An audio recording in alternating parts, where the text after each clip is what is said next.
Okay, so we're just going to take you back to the UK in Windsor Castle in St George's Hall, where the guests have arrived, including the Queen, Camilla. A suspected tampered document royal assets worth a fortune, and one name surfacing where no one expected Camilla. Princess Anne has reportedly uncovered alarming irregularities in the late Queen Elizabeth II's will, mismatched handwriting, inconsistent ink, and a wax seal that appears to have been broken and resealed. Even more concerning, these questionable clauses grant Camilla control over historic estates and heirlooms traditionally meant to pass down the direct line of succession. Anne immediately launched a discreet investigation, but the revelations did not stop there. Following the paper trail, she allegedly unearthed a scheme aimed at nudging Tom Parker Bowles and Laura Lopes, Camilla's two children, closer to official royal standing. Armed with her findings, Anne confronted King Charles. While the monarch was initially skeptical, the preliminary evidence reportedly triggered a dramatic shift in his demeanor. How deeply is Camilla truly tied to the anomalies in Elizabeth II's final wishes? And what will Charles do if the woman he spent decades defending is now threatening the royal legacy and the future of William's throne? Princess Anne, the Princess Royal, and the only daughter of the late Queen Elizabeth II, had always been regarded as the embodiment of iron discipline and absolute devotion to the crown. Following the monumental turning point in September 2022, when Queen Elizabeth II passed away at Balmoral Castle, Anne's position as a steadfast pillar supporting the throne became all the more pronounced.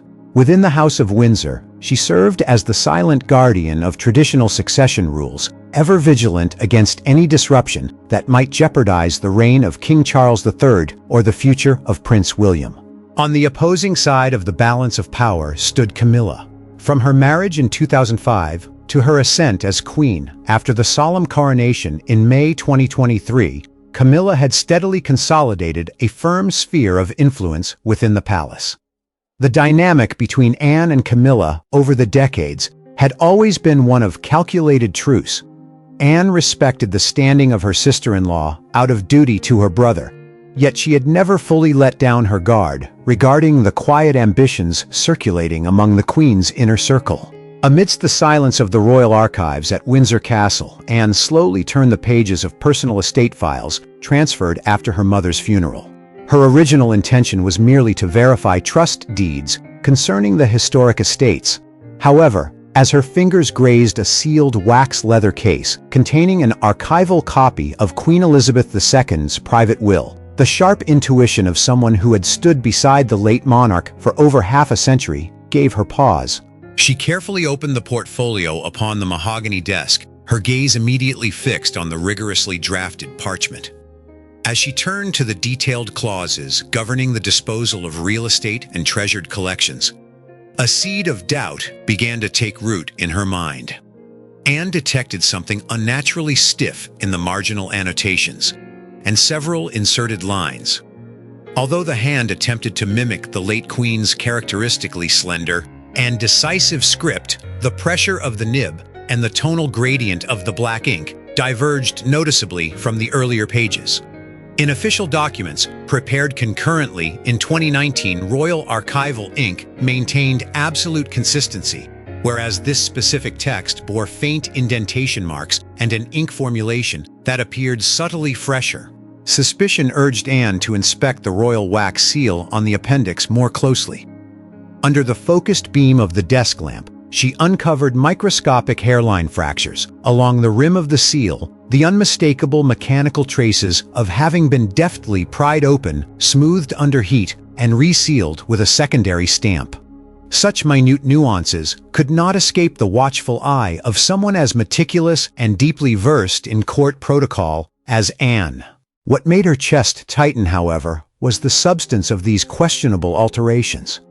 Instead of upholding the time-honored principle of direct dynastic succession, transferring heirlooms to King Charles III and subsequently to Prince William, these additional clauses granted perpetual ownership and full discretionary power directly to Camilla. Historic retreat estates, alongside some of the late Queen's most priceless jewel collections, were suddenly at risk of being severed from the royal trust to become the private property of the Queen consort. A chill laced with indignation rippled down Anne's spine. She stood motionless in the vacant chamber, listening to the rapid cadence of her own heart. The maneuver was shockingly sophisticated and brazen, striking directly at the legacy of her late mother and upending the strictly safeguarded foundations of succession. Anne knew full well that if she rashly brought this to light without incontrovertible proof, the affair would easily be dismissed as petty domestic friction between herself and Camilla, especially given Charles's unwavering protective stance toward his wife. With consummate self-restraint, Anne drew a quiet breath, meticulously folded each page, and returned every item to its exact place as though it had never been disturbed. A cold resolve settled in her eyes. She resolved to keep her discovery entirely to herself, quietly embarking on an independent investigation to unmask the truth behind the tampered script before ever confronting the king. Following the earth-shattering discovery in the archives, Anne's mind was seized by razor-sharp focus and a lingering undercurrent of dread. She refused to let even a flicker of unease surface in her demeanor, carrying out her official engagements with her trademark stoic composure. Yet when night fell, Anne retreated into her private study at Gatcombe Park, where she set about conducting the most meticulous of comparisons. She unlocked the safe containing private handwritten letters, personal journals, and internal directives that the late Queen Elizabeth II had personally penned across various eras of her life. Anne laid these reference documents side by side with high-resolution magnified prints of the questionable passages from the will. Every minuscule detail was placed under the cold lens of scrutiny. Anne's fingers traced lightly over the paper following each curve of the script. Her mother's handwriting had always possessed a natural discipline. Horizontal crossbars were consistently decisive, and the slant remained remarkably uniform, reflecting decades of unyielding steadfastness. In the passages granting extraordinary privileges to Camilla, however, Anne noticed faint, almost imperceptible hesitations. While the contours replicated the letter forms with precision, they lacked the organic momentum of a confident wrist. Subtle tremors ran through several hook strokes, betraying a hand that had painstakingly copied a reference model stroke by stroke rather than writing with instinctive fluidity. Fully aware of the limitations of the naked eye, Anne decided she required indisputable forensic proof. The gravity of the matter was too profound to be handled through official palace channels, which were invariably riddled with listening ears.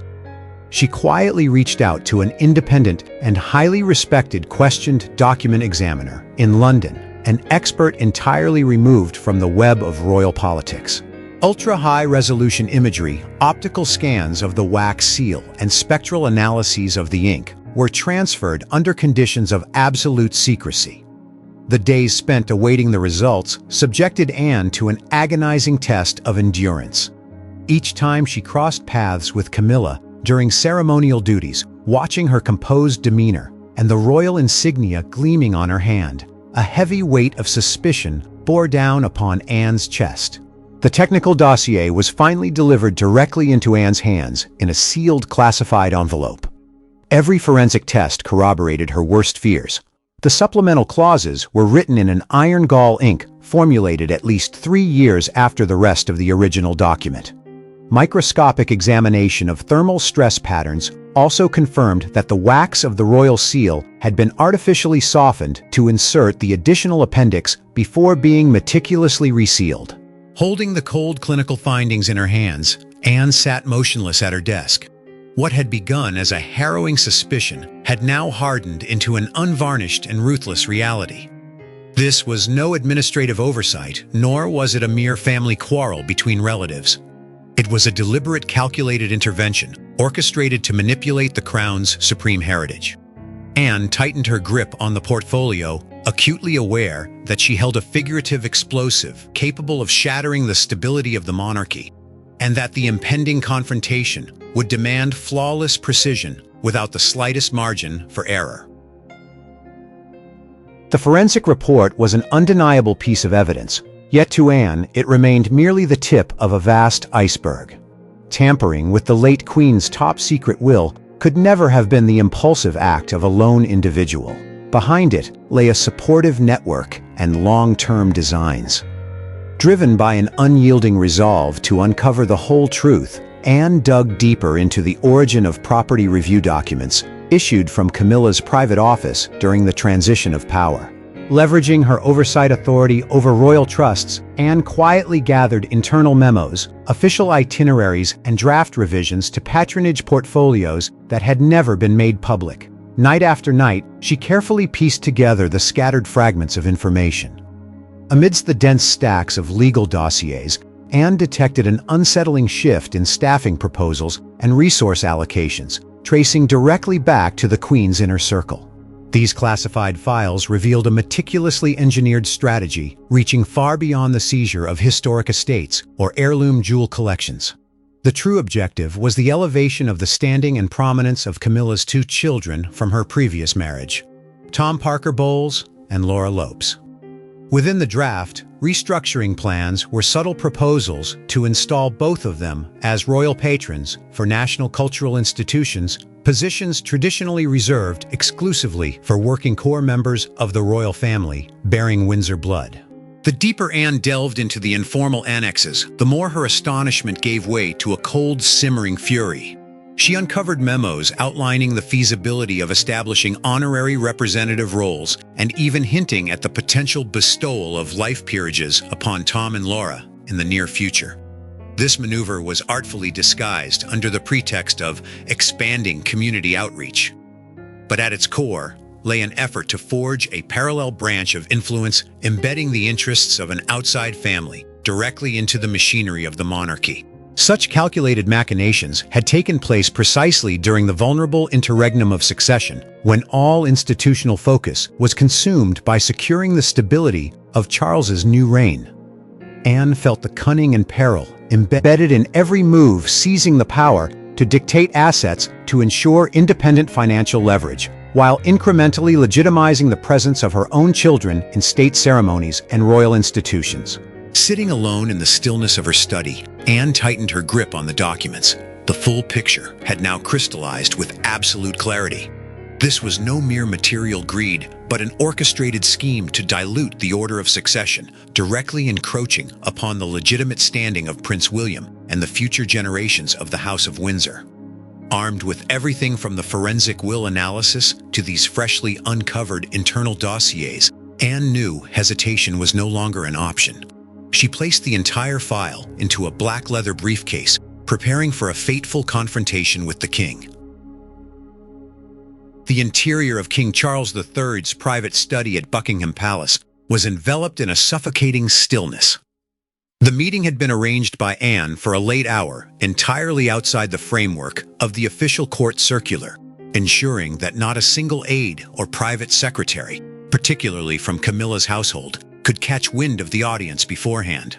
Anne entered the room with her customary resolute posture, carrying the black leather briefcase that held secrets capable of shaking the very foundations of the institution. Opposite her sat Charles, behind a desk laden with state papers, his face etched with the weariness of a long day of governance. When Anne set the thick dossier upon the mahogany desk and began systematically presenting what she had uncovered, the atmosphere in the room shifted instantly. Initially, the king's reaction was one of instinctive skepticism and defensiveness. Charles knitted his brow, his gaze laced with visible irritation and guarded distance. He knew full well that the relationship between his sister and Camilla had never been genuinely warm over the decades. Between the two women had always lingered a polite yet cool detachment. In his heart, Charles immediately assumed this was merely an overinterpretation, an old prejudice stemming from Anne's conservatism toward the woman he had loved deeply and steadfastly defended for half a century. He was inclined to dismiss it outright, chalking it up to an unnecessary family quarrel at a time when the throne required unity above all else. Yet Anne did not allow emotion to intrude upon the moment.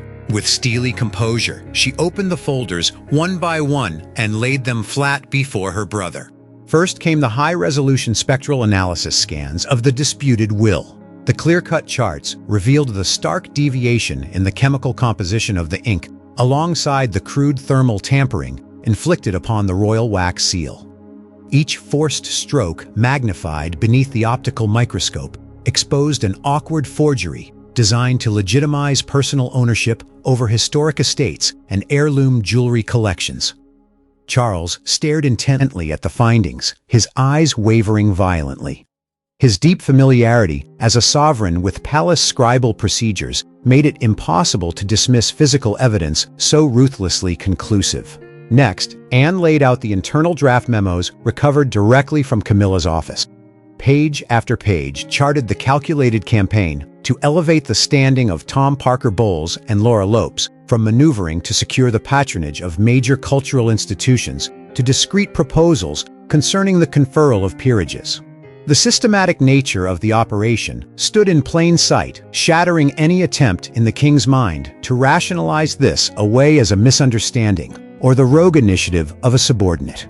Charles's expression turned from disbelief to an ashen, hollow shock.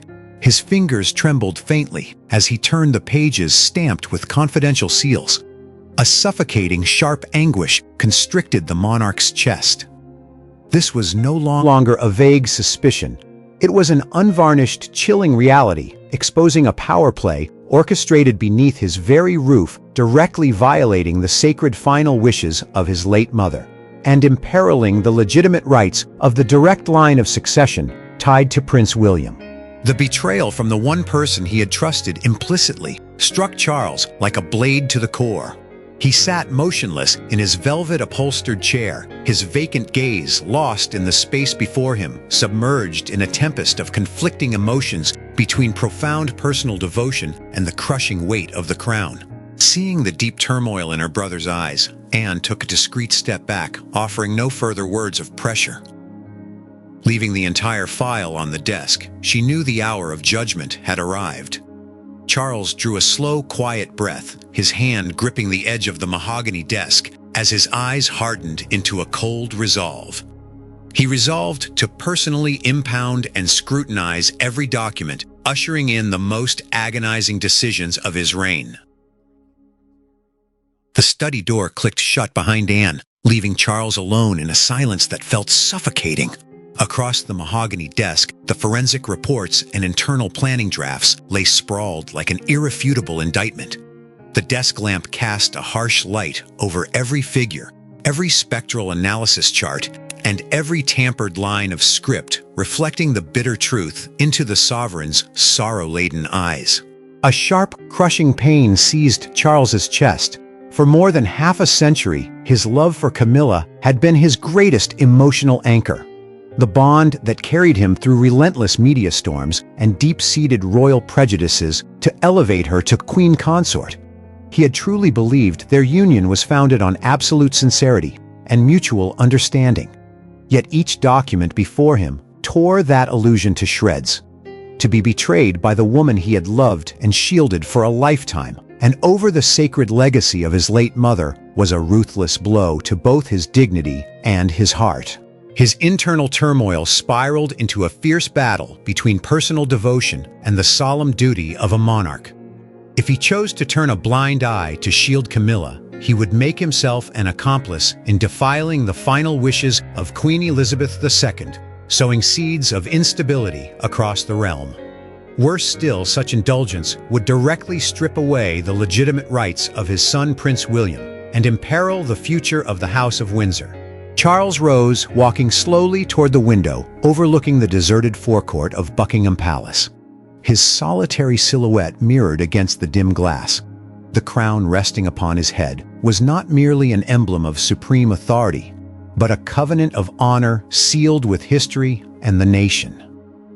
The duty to defend the institutional integrity and direct line of succession was an absolute boundary that no personal affection could ever be permitted to cross. The vulnerability and grief in Charles's eyes gradually hardened into an icy resolve. He returned to his desk, drew up the velvet-upholstered chair, and sat with the posture of an ultimate arbiter.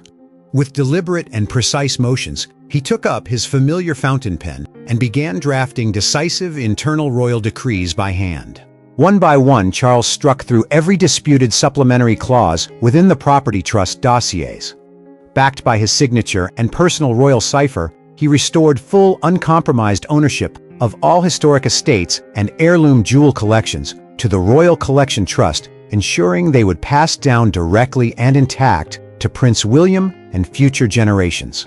Next, Charles opened the dossier concerning Camilla's private office.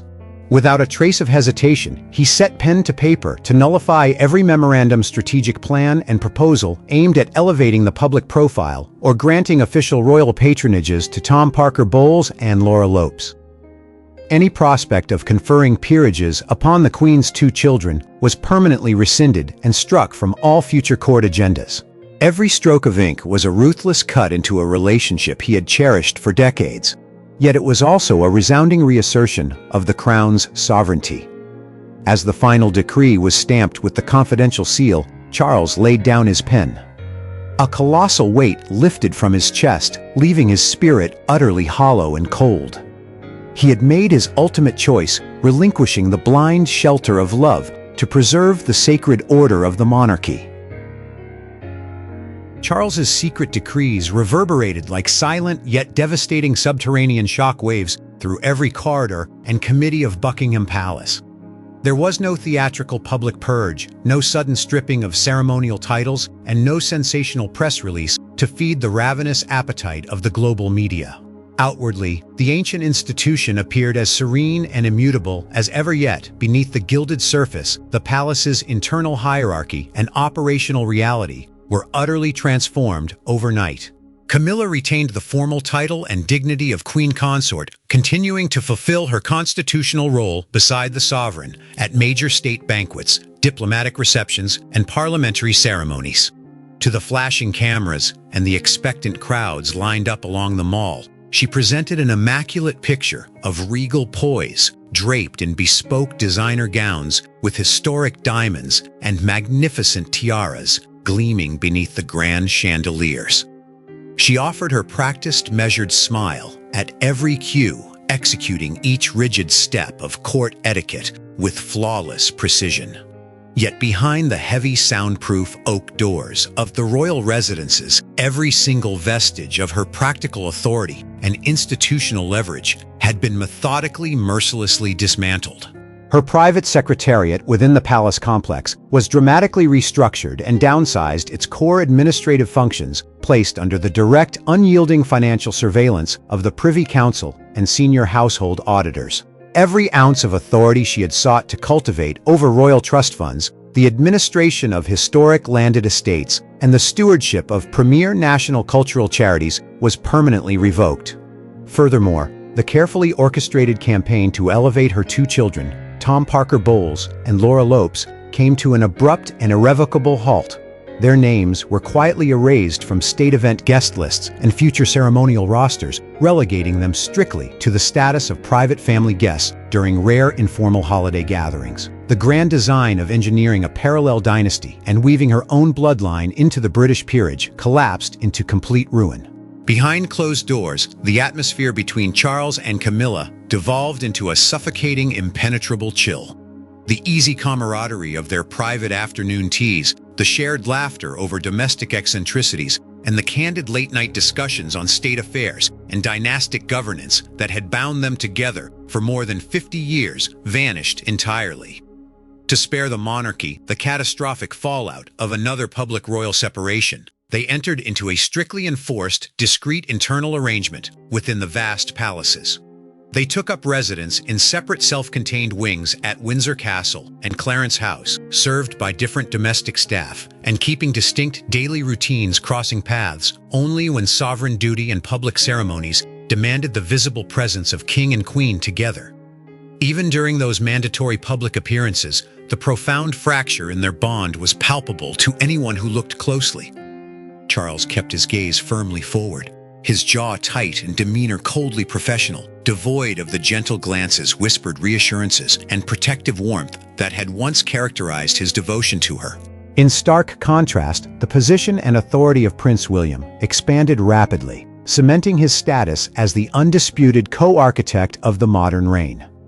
With an absolute clarity of purpose born of his father's painful reckoning, Charles transferred vast managerial oversight of the royal estates, the stewardship of priceless royal collection treasures, and decisive influence over long-term institutional strategy directly into the hands of the Prince of Wales. William stepped decisively into the center of sovereign affairs, actively shaping a streamlined modern court, defined by strict financial accountability, institutional transparency, and an unshakable commitment to honoring the foundational legacy of Queen Elizabeth II.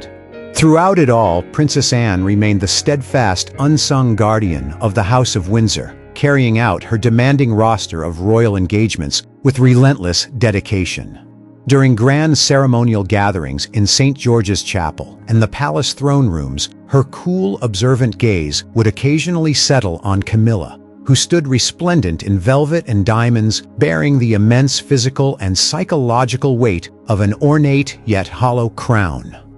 The sanctity of the throne had been successfully defended, and the traditional lineage of succession restored to unassailable footing.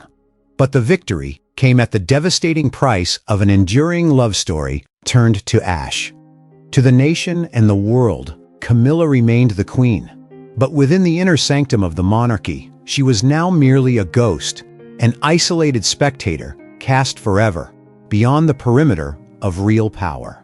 Having read the story, do you think King Charles III's decision to protect the crown's legacy and direct line of succession over shielding the woman he loved for decades was the necessary ruthlessness of a monarch or a profoundly bitter personal tragedy? In a sea of videos, I am so glad YouTube managed to bring this one to you. We pour a tremendous amount of care into researching every single detail of these royal histories. I know using a TV remote takes a little extra time, but your likes and subscriptions are the ultimate motivation for our team to keep creating careful, high-quality stories for your screen. Thank you so much for your support.